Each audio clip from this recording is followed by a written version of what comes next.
अब युद्ध कांड के सर्ग 104 में रावण का सारथी को फटकारना और सारथी का अपने उत्तर से रावण को संतुष्ट करके उसके रथ को पुनः रणभूमि में पहुंचाने का वर्णन है।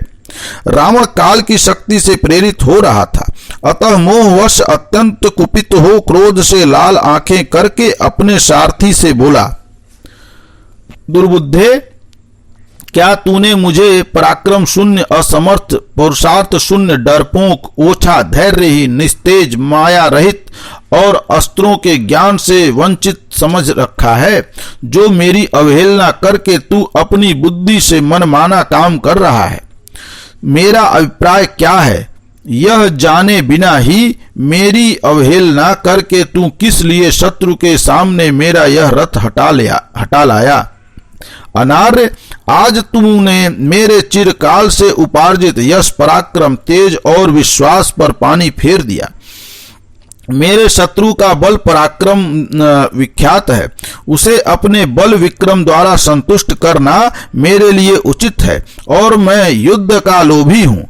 तो भी तूने रथ हटाकर शत्रु की दृष्टि से मुझे कायर सिद्ध कर दिया। दुर्मते, यदि तू इस रथ को मोहवश किसी तरह भी शत्रु के सामने नहीं ले जाता है, और मेरा यह अनुमान सत्य है कि शत्रु ने तुझे घूस देकर फोड़ लिया है, हित चाहने वाले मित्र का यह काम नहीं है। तूने जो कार्य किया है वह शत्रुओं के योग्य है, करने के योग्य है। यदि तू मेरे साथ बहुत दिनों से रह रहा है और यदि मेरे गुणों का तुझे स्मरण है, तो मेरे इस रथ को शीघ्र लौटा ले चल, कहीं ऐसा न हो कि मेरा शत्रु भाग जाए। यद्यपि सारथी की बुद्धि में रावण के लिए हित की ही भावना थी, तथापि उस मूर्ख ने जब उससे ऐसी कठोर बात कही, तब सारथी ने बड़े विनय के साथ यह हितकर वचन कहा, महाराज, मैं डरा नहीं हूं, मेरा विवेक भी नष्ट नहीं हुआ है, और न मुझे शत्रुओं ने ही बहकाया है। मैं असावधान भी नहीं हूं, आपके प्रति मेरा स्नेह भी कम नहीं हुआ है, तथा आपने जो मेरा सत्कार किया है उसे भी मैं नहीं भूला हूं। मैं सदा आपका हित चाहता हूं और आपके यश की रक्षा के लिए मैं यत्नशील रहता हूं। मेरा हृदय आपके प्रति स्नेह से आर्द्र है। इस कार्य से आपका हित होगा, यह सोचकर ही मैंने इसे किया है, भले ही यह आपको अप्रिय लगा हो। महाराज, मैं आपके प्रिय और हित में तत्पर रहने वाला हूं, अतः इस कार्य के लिए आप किसी ओछे और अनार्य पुरुष की भांति मुझ पर दोषारोपण न करें। जैसे चंद्रोदय के कारण बढ़ा हुआ समुद्र का जल नदी के वेग को पीछे लौटा देता है, उसी तरह मैंने जिस कारण से आपकी रक्षा को युद्ध भूमि से पीछे हटाया है उसे बता रहा हूं, सुनिए।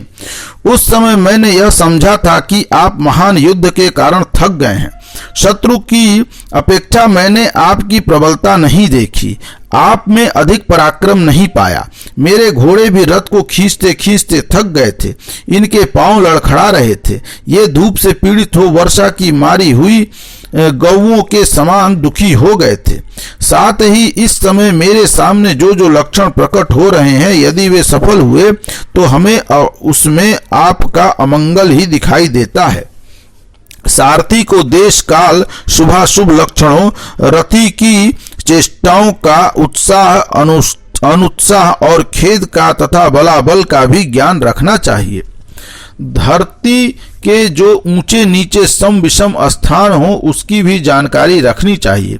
युद्ध का उपयुक्त अवसर कब होगा इसे जानना और शत्रु की दुर्बलता पर भी दृष्टि रखनी चाहिए। शत्रु के पास जाने, दूर हटने, युद्ध में स्थिर रहने और युद्ध भूमि में अलग हो जाने का उपयुक्त अवसर कब आता है, इन सब बातों को समझना रथ पर बैठे हुए सारथी का कर्तव्य है। आपको तथा इन रथ के घोड़ों को थोड़ी देर तक विश्राम देने और खेद दूर करने के लिए मैंने यह जो कार्य किया है सर्वथा उचित है। वीर प्रभु, मैंने मनमानी करने के लिए नहीं, स्वामी के स्नेहवश उनकी रक्षा करने के लिए इस रथ को दूर हटाया है। शत्रुसूदन वीर, अब आज्ञा दीजिए। आप ठीक समझकर जो कुछ भी कहेंगे उसे मैं मन में आपके ऋण से उऋण होने की भावना रखकर करूंगा। सारथी के इस कथन से रावण बहुत संतुष्ट हुआ और नाना प्रकार से उसकी सराहना करके युद्ध के लिए लोलुप होकर बोला, सूत, अब तुम इस रथ को शीघ्र राम के सामने ले चलो। रावण समर में अपने शत्रुओं को मारे बिना घर नहीं लौटेगा। ऐसा कहकर राक्षस राज रावण ने सारथी को पुरस्कार के रूप में अपने हृदय का एक सुंदर आभूषण उतार कर दे दिया। रावण का आदेश सुनकर सारथी ने पुनः रथ को लौटाया। रावण की आज्ञा से प्रेरित हो सारथी ने तुरंत ही अपने घोड़े हांके। फिर तो राक्षस राज का वह विशाल रथ क्षण भर में युद्ध के मुहाने पर श्री रामचंद्र जी के समीप जा पहुंचा। इस प्रकार युद्ध कांड का सर्ग 104 यहाँ पूर्ण हुआ। बोलिए राजा रामचंद्र की जय।